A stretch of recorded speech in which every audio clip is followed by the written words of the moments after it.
san isaanitti dawwalaan dhugaadhaa dutee jirti jedhame.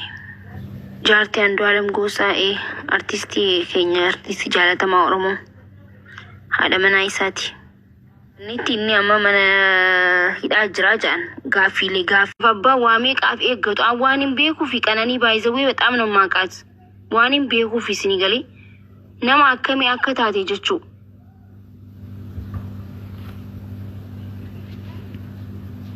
nuti gadda keessa jirra amma.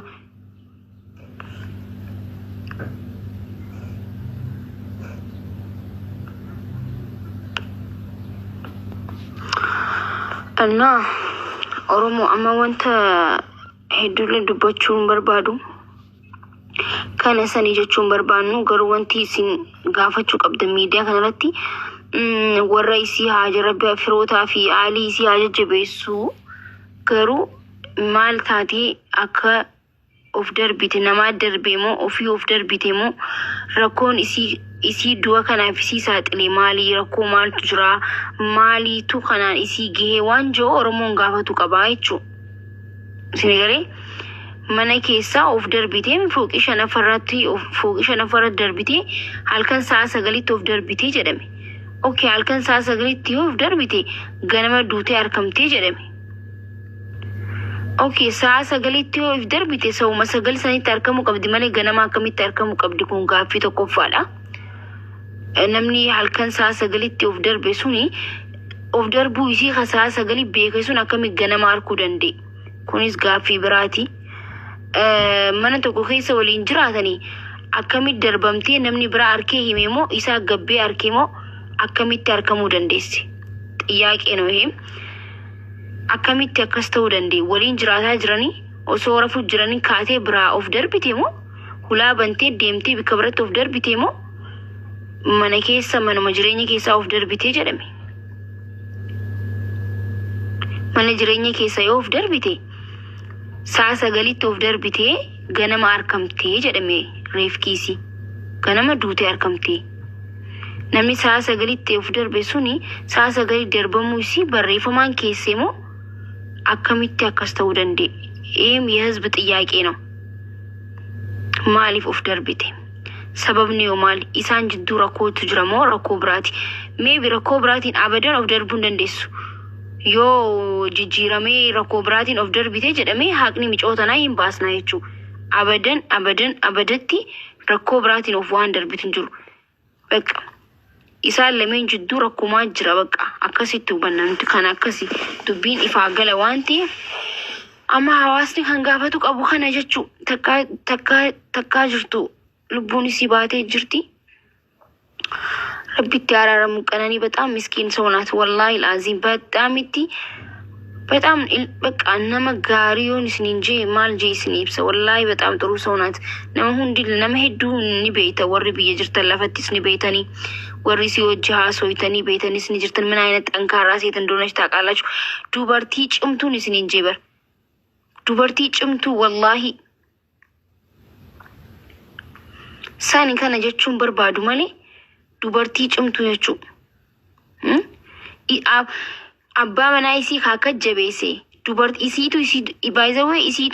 isiitu isa duuba jira baay'isawee guyyaa takka illee galateeffatu baatullee jechuu. Thank you jechuu baatuun illee isiitu isa duuba jira jechuu. Gizee hunda hojiilee inni hojjetu irratti akkanaabbaruu irratti jettan wanti nama walitti qindeessu irratti waa hedduu irratti jechuu. Guyyaa takka illee thank you jee post godhuu baatullee jechuu. Okay.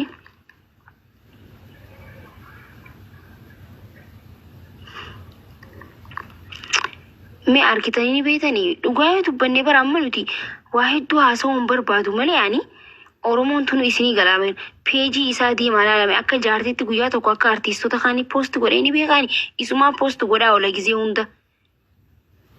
Waa hedduu jira barni beena barakkumatti nuti siyaasaan nu galti amma dubbannu garuu.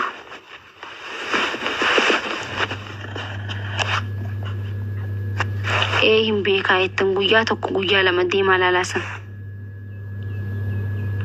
waan hin beekne naasayina Oromoo as jalatti himtanii. Amma nam tokkollee qeequun barbaannu amma sa'aatanatti santu badii qaba kana badii qaballee injeenaa Oromoo amma gaafuma gaafanna akka nama tokkotu intala Oromooti keessaafuu dubartiidha miidhaan dubartoota hundaati. Kanaafuu gaaffiin keenya gaafuma akka itti akkuma isin injee gaafachuu qabdan maaliif sababni maaliif darbite bakka kana isin galee amma qaabataam nam taasisno na nam tokko qeequun dandeenyu sanii nam lama jidduu seentee wanta murteessitu hin jiru wanta nama lama jidduu rabbiitu beeka haa ta'u malee sababni kanaaf maaltu isii geesse dubartiin baay'ee waan xiqqaatu dafee isi abdii mursiisa.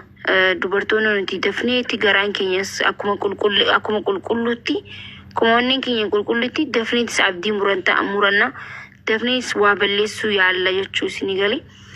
Kanaafuu rabbi itti araaramu na wanti isin gaafatan san qofa qeequmsi hin barbaachisu nama arrabsuun hin barbaachisu just maal akka taate qofa gaafachuu qabnaa jechuun nuti hawaasni Oromoodha.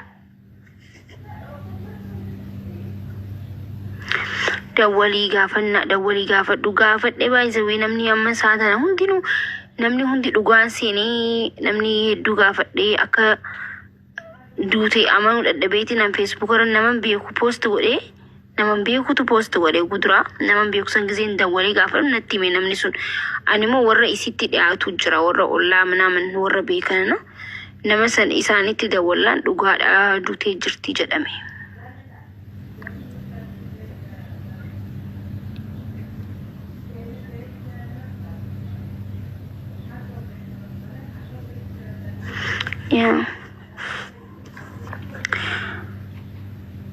Jaartii Andu'aalem Gosaa artistii keenya artistii jaalatamaa Oromoo haadha manaa isaati.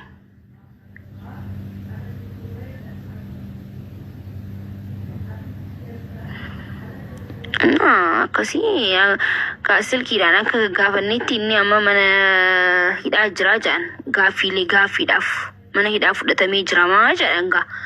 Anka amma warra gandarraa hubanneetti oduu biraan qabnu kanuma qabna amma gaa'is gadda keessa jirra akkasi.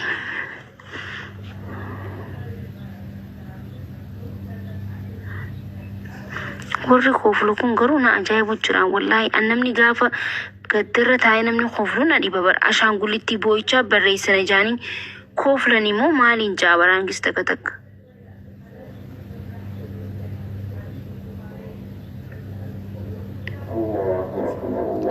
Andu'aalem mana hidhaatti gale jechuun shakkii keessa kaa'amee jechuudha. Abumuruu achi galchiin ture bara. Mana tokko keessa jiran dammoo natti fakkaanne dura lakkaa mana tokko keessa jirani dhugaa baay'ee nama gaddisa. So Amma gochuun hin danda'amu ka uummata Oromoo amma wanta adda bahee hin beekamu waan ta'eef ofiif of ajjeestee isa wajjin mana tokko keessa jiraatanii amma dubbii wanti hubatamee hin jiru inni mana hidhaa jira bar ganaa gaafa gaaffiidhaaf fudhatamee jira wanti amma wanti nu gale tokko hin jiru isin jenne amma gadda isin akka nama miidiyaa tokkotti gadda isin